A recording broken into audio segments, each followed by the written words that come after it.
साथियों जय हिंद।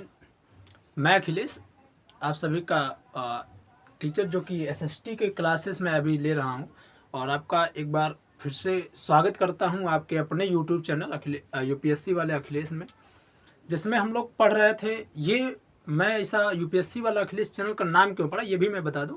तो यूपीएससी वाला अखिलेश जो चैनल का नाम पड़ा है, कहीं ना कहीं मैं भी एक एस्पिरेंट हूँ, मैं भी एक स्टूडेंट ही हूँ, मैं भी एक प्रयास करता हूँ, तैयारी करता हूँ, वो भी यूपीएससी का तैयारी करना चाहता हूँ और जीवन में चाहता हूँ कि मैं भी एक अधिकारी बनूँ।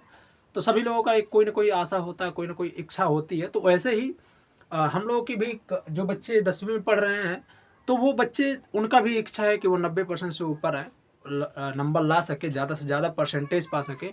तो उसके लिए मैं लगातार अपनी मेरी कोचिंग संस्थान है जो कि जिसका नाम है सफल कोचिंग सेंटर। और सफल कोचिंग सेंटर एकमात्र ऐसी अकेली कोचिंग सेंटर है पूरे क्षेत्र की जो बच्चों के लिए उतने ही फीस में सारी सुविधाएं प्रोवाइड करती है। जैसे हमारे यहाँ एसएसटी भी पढ़ाई जाती है, हिंदी की भी क्लासेस लगाई जाती हैं, इंग्लिश भी पढ़ाई जाती है, साइंस मैथ सारे सब्जेक्ट पढ़ाए जाते हैं। और कोई भी ऐसा कोचिंग सेंटर से क्षेत्र में नहीं है जो पूरी व्यवस्थाएं देती हो। तो हमें अपने अकेले कोचिंग सेंटर के लिए मैं बस यही है कि मैं प्रयास कर रहा हूं कि जो बच्चे हमारे पास पढ़ रहे हैं वो बेहतर से बेहतर अंक ला सकें और अपने उत्तर प्रदेश में अपने नाम को रोशन कर सके, अपने देश का नाम, अपने गांव का नाम, अपने माता पिता, अपने लोगों का नाम रोशन कर सके। और हमारे जो भी बच्चे हमारे पास पढ़ रहे हैं, जो भी बच्चे हमसे हमारी बातों को सुन रहे हैं, वो सभी मेहनत करें जम करके, ताकि आगे जा करके उनका भविष्य सुनहरा हो सके। तो इसलिए हम लोग चल रहे हैं जिस तरीके से रोज लगातार हमारा एक एक चैप्टर चल रहा है। तो हम लोग 2 चैप्टर खत्म कर चुके हैं, हम लोग तीसरे चैप्टर पे आ चुके हैं। चैप्टर का नाम है जल एवं जल संसाधन। चैप्टर का क्या नाम है? जल एवं जल संसाधन, जो कि कक्षा 10वीं का है, क्लास 10th का है, क्लास 10th के लिए है। ये क्लास 10th का चैप्टर नंबर 3 और इसका नाम क्या है? जल एवं जल संसाधन। हम लोग जानते हैं जल जो होता है, जल सभी लोग बताते हैं कि जल का है हमारा जीवन है, जल ही जीवन है। बचपन में जब हम लोग इतने छोटे से थे तब से हम लोगों को पढ़ाया गया है कि जल क्या है? जीवन है। तो जल वास्तव में जीवन होता है, क्योंकि जल नहीं होगा तो शायद हम लोग पृथ्वी पर नहीं होंगे। तो जल जीवन है। और जल जो होता है वो एक प्रकार का क्या है, हम लोग पढ़े हैं इसके पहले चैप्टर से, स्टार्ट वाले चैप्टर में, पहले वाले चैप्टर में, कि जल एक प्रकार का क्या है? संसाधन भी है। संसाधन क्या होता है हम लोग पहले चैप्टर में पढ़ चुके हैं कि संसाधन वही सभी चीज़ें होती हैं जो जो हमारी आवश्यकताओं की पूर्ति करती हैं तथा जिनके बनाने के लिए प्रौद्योगिकी उपयुक्त हो, उसे क्या बोलते हैं हम लोग? उसे बोलते हैं संसाधन। तो जल भी एक प्रकार का क्या है? संसाधन है। अच्छा, जल कौन से प्रकार का संसाधन? जल संसाधनों के कई प्रकार होते हैं। तो जल उनमें से एक नवीकरणीय संसाधन। नवीकरणीय संसाधन क्या होता है? नवीकरणीय संसाधन वो होता है जिसका एक बार इस्तेमाल करने पर, जिसका एक बार प्रयोग करने पर वो खत्म नहीं होता, उसका दोबारा फिर से उपयोग किया जा सकता है। जैसे हम लोग जल होता है तो जल का उपयोग हम कर सकते हैं दोबारा। कब कर सकते हैं? जैसे हम लोग पानी अपने घर में यूज किए कहीं पर और पानी यूज करे, गिर गया, पानी नीचे गिर गया, तो क्या वो खत्म हो जाता? नहीं होता। पानी खत्म नहीं होती, लेकिन पानी पृथ्वी के अंदर सोख ली जाती है। पानी सोख करके अंदर रख लिया जाता है, स्टोर कर दिया जाता है, ताकि भविष्य में उसको हम लोग पानी नलकूप के द्वारा और माध्यमों से निकाल सके। और ये जल जो होता है वो एक कहीं ना कहीं फिर से दोबारा यूज करने के योग्य होता है। हम लोग कहीं ना कहीं उसका यूज कर भी पाते हैं। तो हम लोग इसमें पढ़ेंगे जल और जल संसाधनों के बारे में। तो संसाधन भी हमें समझ में आ गया है। तो हम लोग समझ लेते हैं कि जो जल होता है, जो जल होता है वो किस प्रकार से है। जल 2 प्रकार से पाया जाता है पृथ्वी पे हमारे। जल कितने प्रकार से? 2 प्रकार से पाया जाता है। कौन कौन सा जल? एक होता है लवणीय जल। कौन सा जल होता है? एक लवणीय जल। लवणीय जल कौन सा होता है? जो जिसमें क्या होता हो, लवण की मात्रा, नमक की मात्रा जिसमें ज़्यादा होती हो। जैसे हम लोग सुनते होंगे कि समुद्र बहुत ज़्यादा है हमारे देश में, महासागर ये बहुत सारे सागर, महासागर, महाद्वीप, द्वीप, ये सब बहुत ज़्यादा है। तो द्वीपों की मात्रा, जहाँ पर सागरों की मात्रा होती है उसमें क्या होती है? लवणीय जल पाया जाता है। लवणीय जल का मतलब जिसमें क्या पाई जाए? नमक की मात्रा पाई जाती है, उसे लवणीय जल बोलते हैं। और जिसमें नमक की मात्रा नहीं पाई जाती उसे क्या बोलते हैं? अलवणीय जल बोलते हैं। तो लवणीय जल में देखिए हमारी पूरी पृथ्वी पे, हमारे पूरे ब्रह्मांड पे जो पृथ्वी बनी हुई है, इस पूरी पृथ्वी पर कितना परसेंटेज जल है? लवणीय जल की मात्रा जो है वो 96.5% है पृथ्वी पर। याद रख लीजिए, पूरी पृथ्वी पे 96.5% जो जल है वो कैसा है? नमक से भरा हुआ। वो पानी पीने योग्य नहीं है, वो पानी हम नहीं पी सकते हैं, वो पानी में नमक भरा हुआ है। और केवल 2.5% जल ही ऐसा जल है जिसका हम लोग उपयोग कर पाते हैं। केवल 2.5% जल ऐसा जल है जिसका हम अपने जीवन में क्या कर सकते हैं, उपयोग कर सकते हैं। परंतु अभी और हम समझते हैं तो ये जल है कहाँ, लवणीय जल कहाँ पे पाया जाता है। जो लवणीय जल होता है वो ज़्यादा से ज़्यादा महासागरों में पाया जाता है। कहाँ पाया जाता है, महासागरों में। जो लवणीय जल होता है वो कहाँ पाया जाता है, महासागरों में पाया जाता है, सागरों में पाया जाता है। खारे पानी की जो झीलें होती हैं वहाँ पाई जाती हैं। कई जगह पे ऐसे नदियाँ भी होती हैं जहाँ पे खारे पानी पाई जाती है, तो ऐसे नदियाँ भी होती हैं। तो खारे पानी की जो झीलें होती हैं, नदियाँ होती हैं, सागर होते हैं, महासागर होते हैं, इन सभी जगहों पे क्या पाई जाती है, खारे पानी की पानी पाई जाती है, खारे नमक वाली पानी पाई जाती है, जिसे हम यूज नहीं कर सकते, जिसका हम प्रयोग पानी पीने के लिए नहीं कर पाएंगे। और लवणीय जल जो होता है वो कितना है पृथ्वी पर, केवल 2.5%। केवल कितना परसेंट, 2.5% केवल जल जो है वो कहाँ क्या है, अलवणीय है, जो इसको हम इस्तेमाल कर सकते हैं, जो शुद्ध है। और ये भी पानी ऐसा नहीं है कि 2.5% जो पानी पृथ्वी का है वो पानी हम पूरा यूज कर लेते हैं, ऐसा भी नहीं है। वो उस पानी का 70% पानी जो होता है, 2.5% का भी जो 70% होता है, वो 70% पानी कहाँ पे है, अंटार्कटिका में है, या तो ग्रीनलैंड में पहाड़ियों में है। पहाड़ियों में बर्फ के रूप के टुकड़े के रूप में भरा हुआ है। कहीं न कहीं ये पानी जो है 70% पानी इसका, 2.5% का 70% पानी कहाँ पर है, अंटार्कटिका या ग्रीनलैंड के ऐसे पहाड़ियों में स्थित है, जो बर्फ बन करके इकट्ठा हुआ है, जमा हुआ है पानी, वो भी बहुत कम ही इस्तेमाल कर मिलता है। और हम लोग देखते हैं कि इसमें 70% के बाद जो बचता है 30% पानी, वो 30% पानी हम अपने जीवन में यूज कर पाते हैं। और वही 30% पानी जो होती है वो कहाँ पाया जाता है, पृथ्वी में भौम जल के रूप में पाया जाता है। भौम जल का मतलब क्या है, जो भूमि के अंदर पाया जाता हो, रिस के पानी अंदर जो घुस गया हो पृथ्वी के अंदर, वो होता है भौम जल। तो भौम जल के अंदर होता है, नलकूप में होता है, नदियों में होता है, ये सभी कुओं में होता है, तो मीठे पानी के झीलों में पाया जाता है। तो ये सभी जो होती हैं वो क्या होती है, इन चीज़ों का हम इस्तेमाल अपने जीवन में कर पाते हैं। ये अंटार्कटिका और ग्रीनलैंड में 70% पाए जाते, 30% का केवल इस्तेमाल अपने जीवन में कर पाते हैं। तो हम लोग समझ लेते हैं कि बहुउद्देशिक परियोजना क्या होता है। बहुउद्देशिक परियोजना, उससे पहले हम लोग समझ लेते हैं कि बांध क्या है। बांध क्या होता है, बांध जो होता है, हम देखते होंगे, सुने होंगे कि बहुत सारी बांधें बनाई गई हैं अपने देश में। बांध यहाँ बनाई जा रही है, वहाँ बांध बनी है। ये बांधें क्यों बनाई जाती हैं, बांध का मतलब हमारे आसपास के नहर देखते होंगे हम लोग, अपने आसपास के जो नहरें होती हैं, उन नहर को बना कर क्या किया जाता है, पानी को एक दिशा दिया जाता है। पानी अगर कहीं पर नदी का पानी छोड़ दिया जाए अचानक से, तो पानी छोड़ने पर क्या होगा, वहाँ के आसपास के लोग डूब जाएंगे, वहाँ पर बाढ़ आ जाएगा। तो ये इन समस्याओं से बचने के लिए हमें क्या बनाना पड़ता है, हमें बनाना पड़ता है बांध। बांध की जरूरत क्यों है, बांध की जरूरत इस नाते है क्योंकि जो आसपास के क्षेत्र होंगे, जब ज़्यादा बाढ़ आता है, जब बारिश ज़्यादा हो जाती है, जब नदियाँ सरोवर हो जाती है, भर जाते हैं सब एकदम से, नदी तालाब ये सभी भर जाते हैं, तो आसपास के क्षेत्र में क्या आने लगता है, बाढ़ आने लगता है। तो उन पानी को किनारे निकालने के लिए कहीं एक क्षेत्र से अलग एक रास्ता बनाया जाता है, उस रास्ते से पानी निकल करके ताकि बाहर जा सके और यहाँ पे बाढ़ ना आए, लोग प्रभावित ज़्यादा नहीं हो। इसी को हम लोग क्या बोलते हैं, बांध बोलते हैं। और बांध जो होता है बहुउद्देशिक परियोजना का एक भाग है। बांध जो होता है, बहुउद्देशिक परियोजना जो होता है, उसे बांध बनाना ही बहुउद्देशिक परियोजना होता है। अच्छा, बहुउद्देशिक का मतलब क्या होता है, बहु माने बहुत सारा, उद्देशिक का मतलब होता है उद्देश्यों को बनाने वाला, परियोजना मतलब एक विधि, एक ऐसी विधि जो बहुत सारे उद्देश्यों को पूरा करता है, उसे क्या बोलते हैं, बहुउद्देशिक परियोजना बोलते हैं। तो बहुउद्देशिक परियोजना जो होती है, इसमें देखिए क्या क्या आती है। जैसे बहुउद्देशिक परियोजना में हम लोग बांध बनाएंगे, तो बांध में ऐसा नहीं है कि बांध का केवल पानी को हम लोग एक जगह से दूसरे जगह ले जाने के लिए बनाते हैं, नहीं, उसका इस्तेमाल हम क्या करते हैं, उसमें मछली पालन के लिए कर सकते हैं, उसमें मछली का पालन भी हो सकता है, उसमें हम लोग विद्युत धारा का उत्पादन भी कर सकते हैं।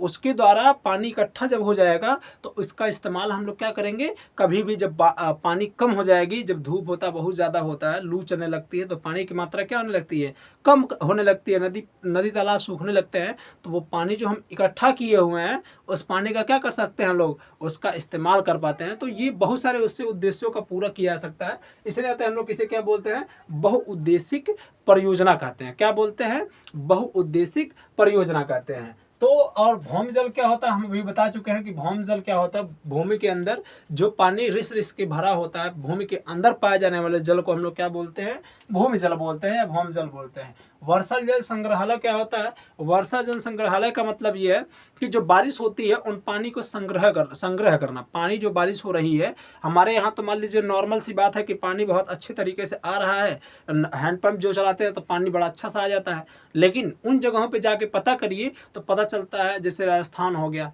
जम्मू, वहाँ पे जहाँ पे पानी की मात्रा बहुत कम है, मरुस्थलों में जाके पता करिए तो पता चलता है कि वहाँ पर क्या है, पानी की मात्रा बहुत ही कम है। तो ऐसी जगहों पे क्या करेंगे हम लोग? ऐसी जगहों पे हम लोग अपने अपने अपने आप को बचाने के लिए वर्षा जल संग्रहण करते हैं। वर्षा जल संग्रहण का मतलब ये है कि वहाँ पे जो बारिश होती है उस बारिश के पानी को हम लोग क्या करते हैं, इकट्ठा करते हैं, और इकट्ठा करके कहीं ना कहीं बारिश का, मान लीजिए छत पे बारिश हो रहा है, ये छत है कुछ ऐसे ही, और इस छत पे बारिश हुआ, यहाँ से बारिश की बूंदों को इकट्ठा कर लिया गया, और इकट्ठा करके क्या किया जाएगा, यहाँ से एक पाइप लगा करके कहीं एक गड्ढे में इकट्ठा कर दिया जाएगा। ये पानी इस पाइप में इकट्ठा कर लिया गया, और इसमें इकट्ठा हुआ पानी जो होगा इसको क्या कर दिया जाएगा, प्योरीफाई कर लिया जाएगा।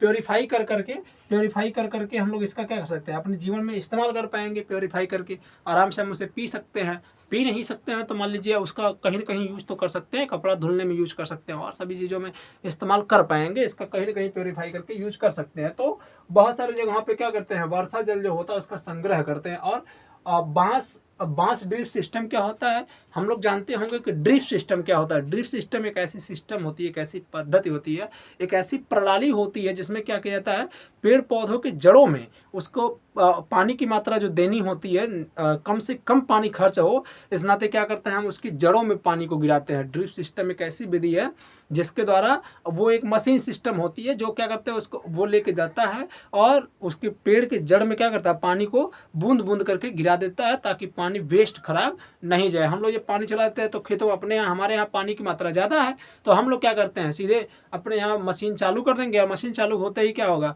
पूरा खेत भरता रहेगा। चाहे जहाँ किसी के खेत में दूसरे में बह जाए, कहीं और चला जाए पानी, कहीं ज़रूरतें नहीं है तो वहाँ पर भी पानी चला जाता है। लेकिन ऐसा नहीं है, पानी को हम लोग अपशिष्ट व्यर्थ करते हैं, लेकिन वो और जगहों पे जहाँ पे पानी की मात्रा बहुत कम है, वहाँ पे क्या किया जाता है, वहाँ पर लगाया जाता है बांस ड्रिप सिंचाई पद्धति।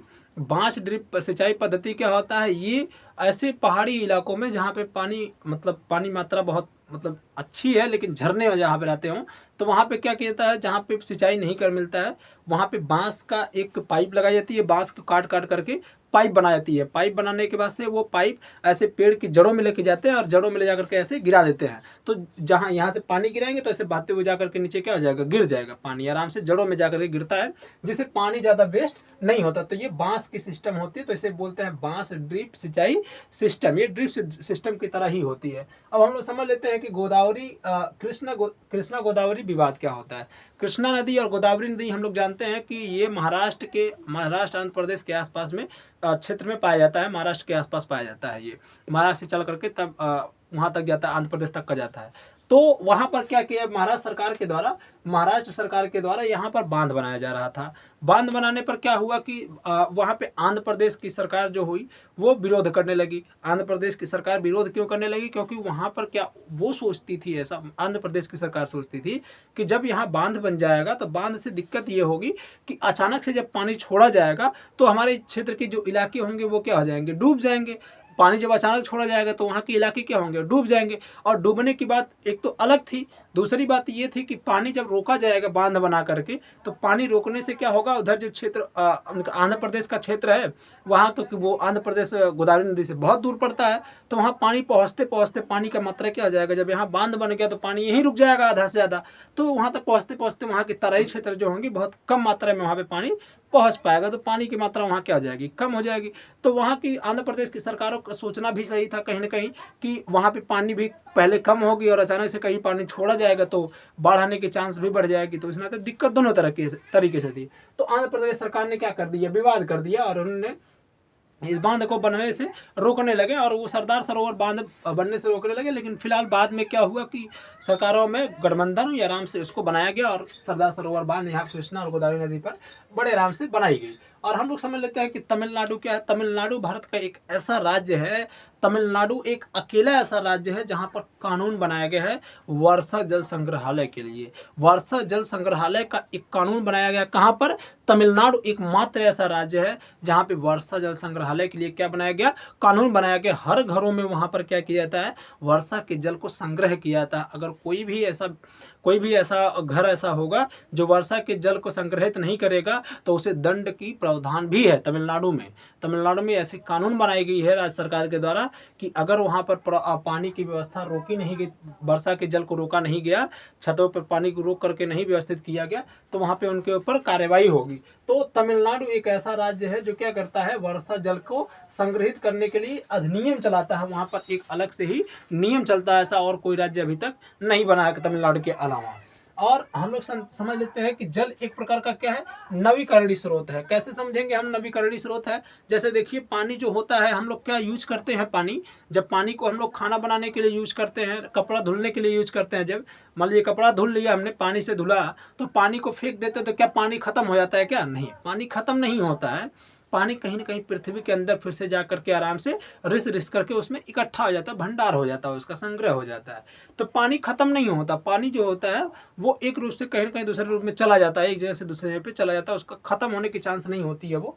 तो पानी जो होता है उसको हम लोग एक बार यूज कर लिए कपड़ा धुलने में, तो क्या फिर पानी हम लोग जब नल बनाते हैं, वहाँ पे आसपास में नलकूप बनाते हैं, तो क्या पानी वहाँ से नहीं निकलता है? निकलता है। वही पानी जो होता है पृथ्वी के अंदर जो गया हुआ है, वही पानी फिर से निकलता है। तो वही पानी जो होता है वो क्या है? एक प्रकार का नवीकरणीय स्रोत है। नवीकरणीय संसाधन का मतलब ये है कि नवीकरणीय ये होता है कि मतलब उसको एक बार इस्तेमाल करने के बाद वो खत्म कभी नहीं होता है। एक बार इस्तेमाल किया उसके बाद दोबारा भी इस्तेमाल करने के योग्य होता है वो, उसे प्योरीफाई करके। तो हम लोग क्या करते हैं? नवीकरणीय में जल जो होता है वो क्या है? एक नवीकरणीय स्रोत है। इसको साबित करने के लिए आप ये भी लिख सकते हैं कि पानी को जो है कपड़ा धुलने के बाद से और पानी को फेंकने के बाद जो पानी बचता है उसको फिर से हम इस्तेमाल करने के योग्य होता है वो। इस नाते ये क्या है? पानी एक नवीकरणीय स्रोत होता है। एक होता है जल दुर्लभता। क्या होती है जल दुर्लभता? का मतलब क्या है? जल में दुर्लभता। दुर्लभता का मतलब होता है कि जल का न मिलना, जल का न मिलना। जल नहीं मिलने का कारण न मिलना ही क्या है? जल दुर्लभता है। ज़्यादा से ज़्यादा दुर्लभ हो गया है जल जो होता है।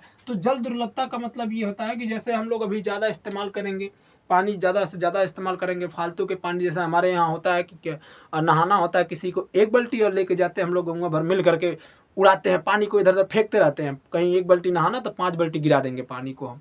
कहीं भी कुछ भी काम होता है तो वहाँ ज़्यादा से ज़्यादा पानी को हम बहा देते हैं, लेकिन ऐसा नहीं करना चाहिए। पानी जो है एक लिमिटेड है, वो उसे बचाना चाहिए। तो पानी की दुर्लभता जो है वो जल की दुर्लभता कैसे होगी? जैसे हम लोग पहली बात तो सबसे बड़ी इसमें बात होती है कि जनसंख्या की वृद्धि होती है।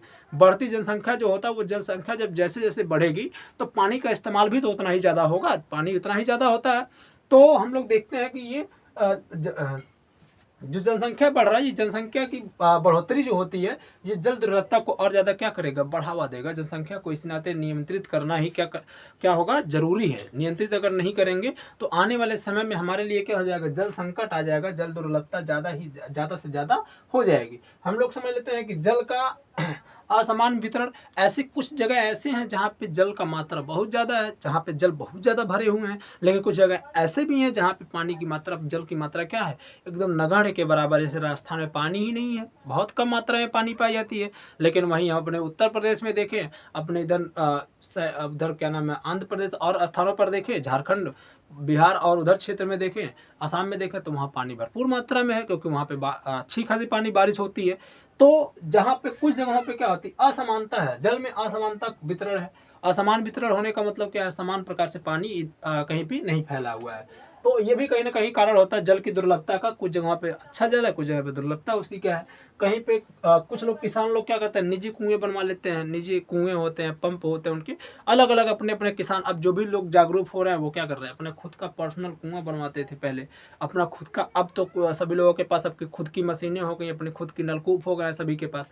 तो ये पर्सनल बनाने के चक्कर में कहीं ना कहीं पानी जो जितना ज़्यादा से ज़्यादा यूज होता है, कम से कम यूज होना चाहिए था। लेकिन ज़्यादा जिसके पास होगा होगा ज़्यादा अपना इस्तेमाल करता है तो इससे ज़्यादा पानी की क्या होती है, दुर्लभता बढ़ जाती है। और औद्योगिकीकरण क्या होता है, औद्योगिकीकरण जो होता है, औद्योगिकीकरण का मतलब स्वतंत्रता के बाद से जब से धीरे धीरे देखा जा रहा है कि स्वतंत्रता प्राप्ति के बाद से लगातार हमारे देश में कहीं न कहीं औद्योगिकी और कहीं न कहीं बढ़ रहा है, कहीं न कहीं शहरीकरण हमारे यहाँ हो रहा है। उद्योग धंधों का संख्या जो हो रही है क्या हो रहा है, लगातार कहीं न कहीं बढ़ता हुआ जा रहा है। तो यही होता है औद्योगिकीकरण। औद्योगिकीकरण का मतलब होता है शहरीकरण करना, मतलब अपने देश में ज़्यादा से ज़्यादा उद्योगों को लगाना। तो ये औद्योगिकीकरण जो होता है वो कहीं न कहीं प्रभावित करता है जल को, क्योंकि जैसे जितना ज़्यादा उद्योग होगा वहाँ पे ज़्यादा कचरा बनेंगे और कचरे को नदी में ही क्या किया जाता है, डाल दिया जाता है, तो पानी वहाँ क्या हो जाता है, दूषित हो जाता है। तो इस प्रकार से ये भी क्या कहीं न कहीं ये कारण बनता है कि इसका जल दुर्लभता का। अब हम लोग समझ लेते हैं कि बहुउद्देशीय परियोजना का क्या लाभ होता है और क्या हानि होता है। बहुउद्देशीय परियोजना जो होता है उससे लाभ भी होते हैं। कुछ लाभ जैसे लाभ होता है क्या कि बहुउद्देशीय परियोजना में कहीं बांध बना दिया गया तो बांध में क्या होगा, वहाँ पर हम लोग बिजली का उत्पादन कर पाएंगे, वहाँ पे मछली का पालन कर सकेंगे, वहाँ पे मतलब पानी की दिशा को एक दिशा दूसरी दिशा में भेज सकते हैं, बाढ़ को कंट्रोल किया जा सकता है, नियंत्रण किया जा सकता है। तो ऐसे बहुत सारे लाभ हो सकते हैं, लेकिन कुछ हानियाँ भी होती हैं। हानियाँ जैसे पानी को अगर रोक दिया गया, पानी को रोक देंगे तो उसकी बहाव कहीं ना कहीं मिट्टी की कटाव बढ़ जाएगी। जब अचानक से छोड़ा जाएगा पानी तो वहाँ पे कहीं ना कहीं मिट्टी का कटाव क्या हो जाएगा, ज़्यादा हो जाएगा। पानी को रोक करके उसकी दिशा को बदला जाएगा तो सामान्य दिशा से अपने नहीं जाएगा, कहीं ना कहीं बहुत तेज उफान में नदियाँ आएंगी, तो उससे कुछ नुकसान भी होते हैं। तो बहुत सारे इससे नुकसान भी हो सकते हैं, जैसे अचानक से छोड़ने पे क्या होगा, बहुत सारी जगहों पे क्या होगा, बाढ़ आने की शंका बढ़ जाएगी। कई जगहों पे क्या होगा, बांध बनाने के कारण कई जगहों पे सूखा पड़ने का चांस भी बढ़ जाएगा आसपास के क्षेत्रों में। तो ये चीज़ें होती हैं कि कहीं ना कहीं इससे लाभ भी होता है तो कहीं ना कहीं इससे हानि भी होती है। अब हम लोग समझ लेते हैं कि शहरीकरण क्या है या औद्योगिकीकरण। अभी हमने यहाँ समझाया है कि शहरीकरण या औद्योगिकीकरण क्या होता है। शहरीकरण का मतलब यह है कि स्वतंत्रता प्राप्ति के बाद जैसे हम देख रहे हैं कि धीरे धीरे हमारे यहाँ उद्योग धंधे क्या हो रहे हैं, बढ़ रहे हैं, धीरे धीरे कहीं ना कहीं उद्योग धंधे की संख्या बढ़ रही है और ज़रूरी भी है। हमारे देश के उद्योग धंधों की बढ़ाने की संख्या ज़्यादा जरूरी भी इस नाते है क्योंकि अगर हम उद्योगों में पीछे रह जाएंगे तो फिर हमारे आसपास के जो पड़ोसी देश हैं वो कहीं ना कहीं हमसे आगे चले जाएंगे और आगे जाने के कारण हम लोग क्या आ जाएंगे, हम लोग गरीबी रेखा में आ जाएंगे। तो इस नाते हमारे देश में औद्योगिकीकरण या शहरीकरण करना जरूरी है। शहरीकरण या औद्योगिकीकरण का मतलब ये होता है कि यहाँ पे ज़्यादा से ज़्यादा उद्योग धंधे लगाए जाए, ज़्यादा से ज़्यादा इलेक्ट्रिशियन काम किया जाए, तो ये होता है शहरीकरण। और शहरीकरण और या इसे बोलते हैं शहरीकरण या औद्योगिकीकरण बोल सकते हैं। नर्मदा बचाओ आंदोलन एक चलाया गया। नर्मदा बचाओ आंदोलन में क्या होता है कि वहाँ नर्मदा नदी के आसपास के लोग जो आदिमानव थे, वहाँ के आसपास के सभी लोग जो सामाजिक लोग थे, वो लोग क्या करते हैं, नर्मदा नदी को बचाने के लिए वहाँ पर आंदोलन करते हैं। और इन लोगों का सबसे पहले उस समय का जो उद्देश्य था, उस समय उद्देश्य ये था कि वहाँ पर अचानक से जब छोड़ा जाएगा पानी, बांध बना करके जब बांध बनाया जा रहा था तो वो लोग क्या किए, आंदोलन करने लगे। और आंदोलन में क्या किया गया, इन लोगों का पहले क्या था कि उस समय ये लोगों के विचार था कि जो हमारे आसपास के जंगल होंगे उससे जंगल खत्म हो जाएंगे अचानक से। जब जब कहीं भी पानी छोड़ा जाएगा या कहीं पानी बांध दिया जाएगा तो जंगल फिर सूखने लगेंगे, तो उससे भी खत्म होंगे। तो ये लोगों का तब उस समय मुद्दा ये था, मुख्य उद्देश्य ये था कि वहाँ पे जंगलों को बचाना, पेड़ों को बचाना था और नर्मदा नदी के आसपास के क्षेत्र को बचाना था। लेकिन बाद में ये क्या हो गया, ये सभी हाँ यही था बस। और इसके बाद से आता है राजस्थान। राजस्थान में जल संग्रह क्या किस तरीके से होता है, अभी हम पढ़े हैं कि तमिलनाडु में क्या होता है, छतों पर पानी को रोका जाता है। तो वैसे ही राजस्थान में भी है कि सभी जगहों पे जहाँ बारिश होता है वहाँ पे आसपास में गड्ढे खोद दिए जाते हैं और गड्ढे में क्या होते हैं, पानी इकट्ठा होता है और पानी को बाद में ढक करके उसको पानी निकाल करके प्योरीफाई करके यूज करते हैं उसका। तो वही होता है, राजस्थान में भी क्या होता है, जल संग्रह किया जाता है और संग्रह करके अपने जीवन में उपयोग कर सकते हैं। और सबसे बड़ी बात यह है कि 2025 के लिए 2025 के लिए एक भविष्यवाणी की गई थी जो बहुत जरूरी है। जल का भविष्यवाणी जिसको कहते हैं हम लोग, जल की भविष्यवाणी की गई थी कि 2025 में लगभग 20 करोड़ लोग जो है वो जल से नितांत एकदम बहुत कठिनाइयों से झेलेंगे। मतलब ये सही भी है कि अगर आप देखेंगे तो हमारे यहाँ सोचिए पानी इतना ज़्यादा पानी भरा है अपनी पृथ्वी पे, 2/3 पानी है, उसके बावजूद जो पानी होता है वो बोतलों में भर के 20-20 रुपए की लीटर पानी बिकती है, जो कि पानी की मात्रा 3 भाग है, उस पानी को बेचना पड़ रहा है। तो कहीं ना कहीं ये ज़रूरी है कि सोचना चाहिए हमें कि जो है कहीं कहीं पानी की कमी होगी। तो उस समय भविष्यवाणी की गई थी सरकारों के द्वारा कि कि पानी की जो होगी 2025 तक की मात्रा बहुत ज़्यादा कम हो जाएगी और कम सही भी हुई है। 20 करोड़ लगभग लगभग 20 करोड़ लोग दुनिया में जल की कमी का क्या करेंगे, कमी से झेलेंगे, बहुत समस्याएं उनके लिए आएंगी। और उस समय जब बहुउद्देशिक परियोजना बनाई गई थी तो जवाहरलाल नेहरू ने बहुउद्देशिक परियोजना को क्या कहा था, आधुनिक भारत का मंदिर कहा था। ये टॉपिक याद करने लायक है कि जवाहरलाल नेहरू ने क्या कहा था, बहुउद्देशिक जो परियोजना होती है उसके बाद जवाहरलाल नेहरू ने उसे कहा था क्या, आधुनिक भारत की मंदिर कहा था, इसे आस्था का स्थान बताया था उस टाइम। और सबसे बड़ी बातें जो होती हैं ये सब चीज़ समझ लीजिए हैं। और ये जान लीजिए कि विश्व का सबसे सर्वाधिक वर्षा वाला स्थान कहाँ है, तो वो है मानसीराम। मानसीराम एक ऐसा जगह है जहाँ पे सर्वाधिक वर्षा, संसार में सबसे अधिक वर्षा कहाँ होती है, वो होती है मानसीराम में। मानसीराम में सबसे अधिकतम वर्षा होती है। और भारत की पहली नदी घाटी परियोजना कौन सी है, तो भारत की सबसे पहली नदी घाटी परियोजना जो है वो कौन सी है, दामोदर। कौन सी है नदी घाटी परियोजना, तो दामोदर नदी घाटी परियोजना है जो वो भारत की सबसे पहली वो है नदी घाटी परियोजना। जल संसाधन का संरक्षण क्यों जरूरी है, जल संसाधन की संरक्षण जरूरी इस नाते है क्योंकि आने वाले भविष्य में जिस तरीके से हम लोग अपने जल का इस्तेमाल कर रहे हैं, पानी की मात्रा को खत्म कर रहे हैं, वो आने वाले समय में क्या होगा, पानी बहुत ज़्यादा खत्म हो जाएगा और हमारी जो आने वाली पीढ़ियाँ होंगी उनके लिए संकट बन जाएंगी ये। तो कहीं ना कहीं जरूरी होता है कि पानी को हम क्या करें, बचाएं। अगर नहीं बचाएंगे तो आने वाली पीढ़ियाँ हमारी खत्म होने लगेंगी, विनाश की कगार पे जाने लगेंगे। तो जरूरी है कि हम जल की संसाधन, जल नामक संसाधन को क्या करें, उसे संरक्षित करें, उसे बचाएं। जल संग्रह का उद्देश्य क्या होता है, जल संग्रह का उद्देश्य जो होता है, जल को संग्रहित करने का उद्देश्य क्या है, इसका मतलब क्या होता है, उद्देश्य यही है जल संग्रह का कि आने वाले भविष्य में हम उसका इस्तेमाल कर पाएं। जैसे बारिश का पानी आया और उसे पानी को इकट्ठा कर लिया गया, तो उसका क्या मतलब है, इकट्ठा क्यों किया गया, उसका मतलब बस यही है कि उसको भविष्य में क्या कर सकते हैं, हम लोग इस्तेमाल कर सकते हैं। इस्तेमाल करेंगे ताकि आसान अपना जीवन बनाया जा सके, नहीं तो फिर बाद में ये समस्याएं जल जब खत्म हो जाएंगी तो फिर दिक्कत होगी। जैसे अभी